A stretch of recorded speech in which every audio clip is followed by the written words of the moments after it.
Welcome back to Pentathlon 360, the final episode of the current series. Well, the Tokyo 2020 Olympics are done and dusted. Many congratulations to all the athletes that took part in the Summer Olympic Games. Today we're at the University of Bath, where we're here to talk to the Olympic gold medalists, Joseph Chung and Kate French, who train here all year round. We're here not just to talk to Joe and Kate, but to find out a little bit more about these world-renowned pentathlon facilities.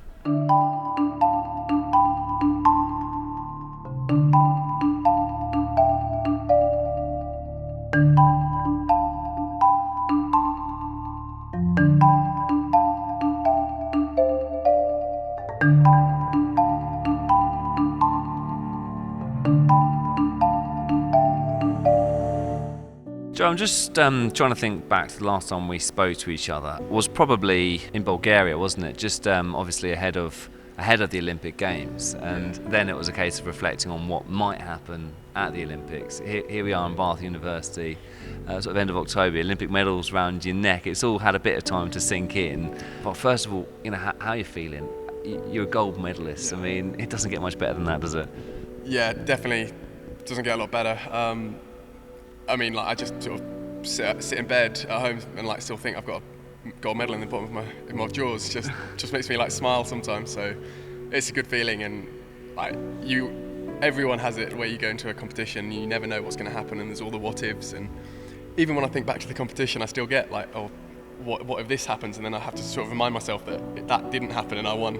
So it's just awesome. I spoke to you just off air a couple of minutes ago, and you said actually you felt possibly like 2020 you would have gone in even better form. You actually started 2021 a little bit slow, didn't you, by your standards? You didn't really finish particularly well at the first World Cup in Hungary. What was going through your head at that point? Did you feel at that point, oh mate, what if my opportunity's missed? I've always been really good at sort of believing in myself. I think that was the thing. I went to the first World Cup in Hungary, then the next one in Sofia, and both the problems were the same, where something in the fencing didn't quite click, and that's obviously a really big part of my event. So I knew in training I was still doing really well, and I just had to sort of believe myself that I could sort of put it together and get into that sort of competition mindset. And I think it was just whatever it was, 18 months out of competition was what sort of threw me off tilt, and it took a few tries to sort of get back in the groove, and when it did, it clicked well. There's no doubt about it, you're a very good fencer. You've actually just competed in a fencing competition and won that competition away from pentathlon, so fencing is obviously something you're gifted at and something you enjoy. Let's go back to Tokyo and 25 victories. You were in first place after the fencing, and you looked very, very pleased with yourself, understandably, looked very confident. At that point, did you start to believe, this could well be gold for me? Yeah, I mean, I spoke to you, I told you it's coming home, didn't I? But I said before, I was just excited to be there. Even when the competition started, I was just enjoying it, having fun. I was speaking to Marco, our coach, as well before it, and it was after that fence was sort of in the bag and done and dusted. It was always going to be just down to that riding to sort of put myself in a position going into the last event where I could compete for the gold still. Memory serves, was it a 284 you got? Yeah, 286? 286, yeah. Bad maths on my behalf then. Yeah, 286 wasn't it? Which was enough, wasn't it, to consolidate your lead and go into the laser one in first place. You held your own, you shot well, we know you're a fast runner. Then just sort of talk us through that final lap, because Ahmed Al-Ghandi kind of came from nowhere, didn't he? Yeah, and before you knew it, he was ahead of you. Yeah, he must have been flying. I mean, I couldn't see him. I was trying to just focus on myself, but I could see on the scoreboard the sort of 400 meter splits in the middle of each run, and all the boys were just catching me slowly, and I was trying to play it a little bit tactical. The first 2 laps or so, I was just holding a bit back to make sure I shot fast, and then I sort of picked it up a bit on the third. But leaving the last shoot, he was obviously right next to me. So to be honest, I thought going into the last shoot, I was as long as I'm not a few seconds down on anyone, I will beat them on this last lap. So when I left and we were neck and neck, I was actually happy with that outcome, because I knew tactically I'd saved it a lot for that last lap and was going to be strong. Ahmed's a fantastic athlete, and it was great to see you two, going at it on that final lap. you know, we've watched obviously you winning medals in pentathlon for the past few seasons now, and we know you've got that little turn of pace when you need it. I've called it hammer time a couple of times in commentary. I personally, watching, felt that it was probably going to be your gold. When you've got an athlete who's made their way through the field and he does edge ahead of you like that, is there an element of doubt in your mind? Just sort of talk us through what was going through your head then, because I know you spoke about the tactics as well, sort of pushing him out wide. And well, I know my mum for sure was definitely beginning to worry when that happened. But no, for me, like, I'm good friends with all the athletes out there. Like, we all sort of have a rough idea of how fast we're going to be at running, and he started like 30 or 40 seconds behind. So I knew that there was no way he could have caught that much time and still have a strong last lap, like in comparison to what I knew I could do. So no, I was still like full of self-belief at that point. And then obviously coming down past the swimming pool, down the start, finish straight, you know, that's when it starts to sink in, I'm guessing, doesn't it? Just talk to us about that moment where you cross the line and you realise you're an Olympic champion. Well, there was that, as you said, the downward slope, and the first thought was like, don't fall over down this bit. Once I managed that, it was sort of just disbelief, like it was 40 metres to the finish line, and I think there's a really good photo which sort of sums up how I'm feeling. I'm just like kind of thinking to myself, is this actually an Olympics or is this just another normal competition? And it was a really surreal feeling. I was in an absolute like haze the entire way through the sort of doping control, the medal ceremony, all the interviews, and thinking back, it's such a blur. I can hardly remember it because I was just so full of different emotions. Well, look, obviously Ahmed Al-Ghandi took you right to the line. We'll come back to Joe in just a minute. Let's just hear the thoughts of the Olympic silver medalist Ahmed Al-Ghandi. It was a big dream for me, and it came true. Being 21 years and achieving this Olympic medal was just wow. So I'm very proud to win this medal for Egypt. And actually not only the medal that made me happy, but also living the Olympic dream since I finished the Youth Olympic Games 2018 in Buenos Aires was just amazing. Many ups and downs, suffering from many injuries the last years, but I finally made it through the podium. So I can say that it was an amazing experience, and actually being surrounded by many Olympic champions and role models from different sports in Tokyo was just a dream. I would like to thank the UIPM for always trying to promote our sport, and would like to thank you for watching this video. So we hear then the thoughts then of the Olympic silver medalist Al-Ghandi, who took you right to the line there, Joe. Talk to us about life after winning gold. I mean, first and foremost, Boris Johnson tweets both you and Kate, who we're going to speak to in a minute. And I mean, life's been a whirlwind since winning gold, hasn't it? Yeah, it's been like hugely up and down in terms of just like what I've got on. Came back, and the first 2 weeks was just a media whirlwind, kind of what I'd been told to expect. So that was normal. Like, I was up in Manchester filming Question of Sport, like a UK sort of like celebrity TV program, which was really cool. And just like different interviews, podcasts around the country. Then I had a nice sort of week off where I could just sort of chill out at home, catch up with everyone, see my family for the first time. Yeah, it's just been like literally full of absolutely anything you can think of these last few weeks. I mean, you were at a red carpet event for the new James Bond film. Forgot to mention that. I forgot that one. I was invited to the Marvel premiere of the new Shang-Chi film, which is really good. And then as well, I got another premiere for the James Bond, which was just incredible. Like, Daniel Craig was up on the stage doing a little speech beforehand. I did think that being a pentathlete, we're not that different, are we? So maybe I'll put my hat in the ring for the next one. Are you sort of aware of the responsibility, I guess, of now being an inspiration for all the young athletes across the world who are looking to emulate what you've achieved? Yeah, definitely. Like, it's been said to me enough times. But also, I remember when I was a kid, I think it was Liam Tancock, a British backstroker, came and did like a swim clinic at my club, and I've just always remembered it. And like, just the weeks afterwards, everyone at the club was so excited, like thinking about what he'd been saying. So it definitely makes a huge difference. Like, and I've experienced that personally. So it's nice to be able to go and like visit schools, like clubs, and sort of give back a little bit. And just finally, Joe, what's next? Because obviously, you know, you really do put blood, sweat, and tears into achieving that medal around your neck, and now you've got it. Yeah. What's your next aim?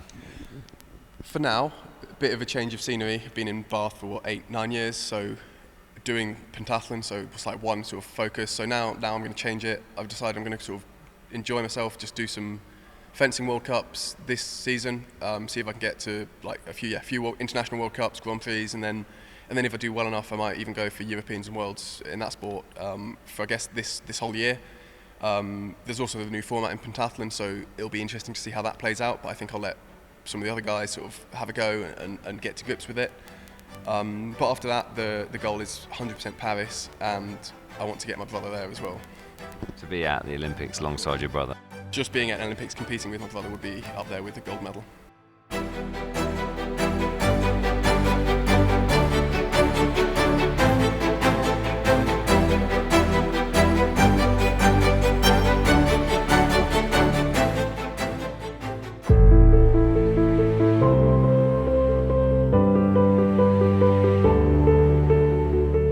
We talk about favourites in pentathlon, but as we saw in the Olympics, things can change very, very quickly.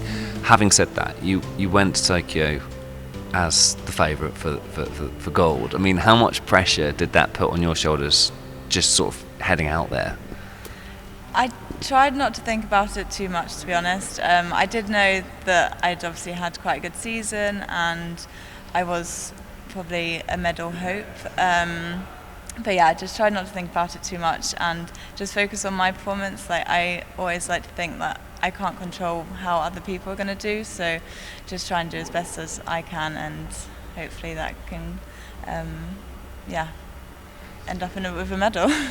You always seem so calm and composed and so relaxed when you're competing. Is that an attribute that you feel you have, and something that's beneficial when competing at the top level, like at the Olympic Games? Yeah, a lot of people say I'm very cool and often need a bit more of a challenge to kind of get me going a bit. So I think some pressure is actually better for me. I tend to do better under more pressure. So, but I guess it's quite good that I'm probably slightly calmer than most anyway. So yeah, I think a mixed of good and bad there. We spoke to Joe Chung obviously before this interview. Now at the actual Olympic Games itself, Joe obviously was top of the pile, but you kind of had to come back a little bit, didn't you? Your fencing, I think you possibly, maybe by your standards, started a bit slower and then kind of caught up. Was there a sort of an element of nerves there perhaps, or did you sort of grow into the fencing competition, do you think? I was definitely more nervous in the fencing than I thought I was. Normally, if I'm nervous, I can tell and I can deal with it, but I think there was an underlying stress there that I wasn't really aware of, so it definitely took me a lot longer to get into the fence than usual. I think I was quite tense and my hands started cramping quite a lot, so that's not something I've never experienced before, but I managed to pull it back slightly. British riders generally seem to do very well. You've got a great sort of riding coach. Did you go into that ride with a sort of sense of confidence? Yeah, so we're really lucky to have Jabina. I think she's quite a famous coach in pentathlon now. She's fantastic, and yeah, she is so helpful having her at competitions and in the warm-up, so she really knows if you need a bit of a kick or you need calming down. So yeah, I definitely needed a bit of a kick in the warm-up to get going. And at first I wasn't sure about my horse, but I think with the help of Jabina, I got to know my horse quite quickly, and I was fairly calm going into the ride, and I actually really enjoyed it. The riding's something that I've grown up doing, so yeah, I felt quite lucky to be able to execute that well. And then obviously going into later on in a great position. At this point, I think sort of watching, you start to get the feeling, Cape French could be quite difficult to beat here, but I guess as an athlete, you don't go in there with any assumptions. You approach that as, you've got it all to do still. Yeah, exactly. And yeah, I didn't start the laser run thinking I'm going to win this or anything like that. I just wanted to go and stick to my plan that I've worked really hard to like work out what's best for me and how to approach it. And yeah, I think I did really well at sticking to that plan, and yeah, just tried not to focus too much on what was going on around me, although I was aware that Laura was fast approaching, so that was a bit of a worry, but yeah, just tried to focus on myself. And you shot, I mean, incredibly well, which says a lot about how talented you are at shooting, given the pressure. I mean, you do often see athletes come unstuck at the shooting range, but that certainly wasn't something that you suffered. It's something I've worked really hard on, being able to deal with that pressure, and I think the experience as well helps a lot. Having been in those situations before and knowing what to expect has definitely helped. But yeah, something my psychologist has really helped me with. And then obviously, look, you crossed the finish line. I imagine absolute delirium. Yeah, it's all a bit of a blur, to be honest. Just crazy. I was looking out for Jo to see how she'd got on, and then congratulated each other, and then it was just manic after that. And obviously standing, on the podium, hearing your national anthem playing out, knowing that you're going out to millions of people around the world, especially those watching at home back in Great Britain. I mean, what must be an incredible feeling. It was a really great feeling, and I think it's more special kind of every time I'm on the podium. I think everyone back home is probably more emotional than I was, to be honest. But it was, I loved it. Your family weren't there to sort of cheer you on from the sidelines. How good was it to get back to them, when you got home, when you got back to Heathrow Airport in London and they were there waiting for you? That must have been pretty amazing to be reunited. Yeah, it was really special. I would have loved them there, and I think they were so sad that they couldn't be there to support and cheer and see it all unfold. Going home was amazing, and seeing them at the airport, and then just having the reception that I got was really special. And it was actually so nice just hearing where everyone was when they were watching and what they were doing, so it was really nice. I mean, what sort of happens next for you, do you think? Like, where do you kind of like see yourself? Do you see yourself defending your title in Paris, or are you just sort of taking things slowly at the moment? At the moment, I'm just enjoying kind of the opportunities that have come about since Tokyo. Yet to think about what to do next, but I obviously love the opportunity to defend my title in Paris. But it's sport and anything can happen, so we'll have to wait and see and try the new format out next year as well.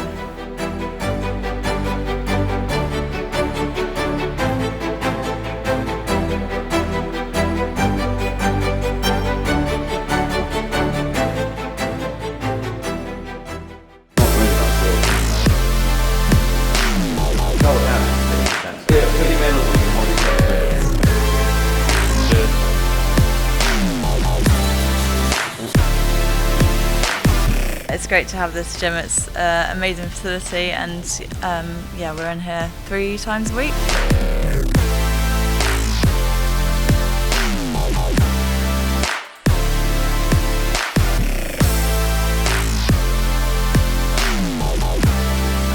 Definitely top 5 physios I've worked with. Top 5 athlete you've worked with? Exactly. Yeah.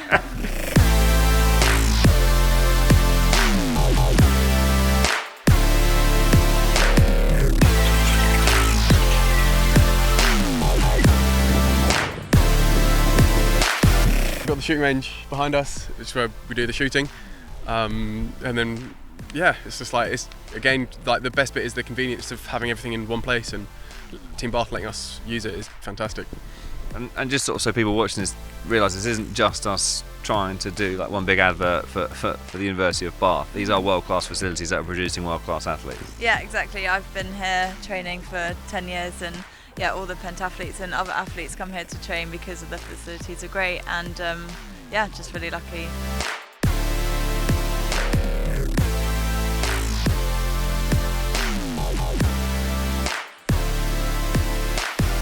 There you go then, a little insight into the facilities here at the University of Bath. That concludes season 1 of Pentathlon 360. Look forward to seeing you all again in 2022 for the resumption of the World Cup Series. Have a great rest of the year.